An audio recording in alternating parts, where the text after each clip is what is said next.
So we got a 2026 Harley Davidson Edition F250. You guys usually only see the finished product, but we're going to take you behind the scenes on this one and show you exactly how much work goes into these projects.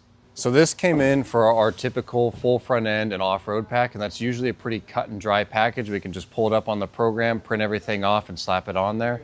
But with this one, you've got a custom hood, you got a custom bumper, you got aftermarket fender flares that don't match the normal cuts. You got Harley Davidson all over it, so there's a lot of extra time and effort into this one.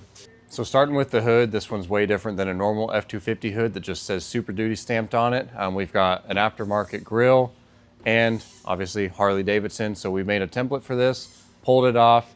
That let us lay the film down and put the emblem back on there. We don't have to have all these little cuts, but we don't even have a cut for this hood. So this was the easiest option, even though it took more time. Working our way down, this front bumper, completely custom. It's not the same as an F250 or any F-Series bumper, so that was all handmade.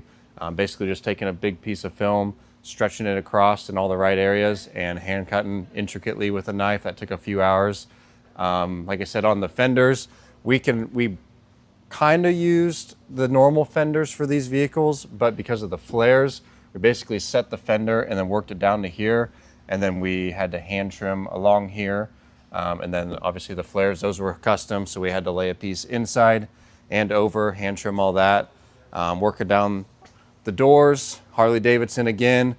We got a little lucky. We came up with an idea to partially bulk these. We have this cut because it's a normal door, but they don't usually say Harley Davidson. So we measured out where this emblem is, had the program cut out a square, and then we oversized the rest of that piece so that we could set it on there, line it up, and then hand trim where our normal lines are for this off-road pack, which is right here in this body line.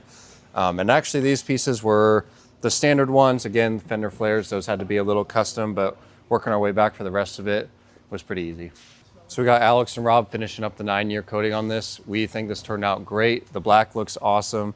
All the film looks great. Some shops may have shied away from this since it wasn't in the program, but we don't mind taking the extra time to do it right and making sure that it comes out perfect.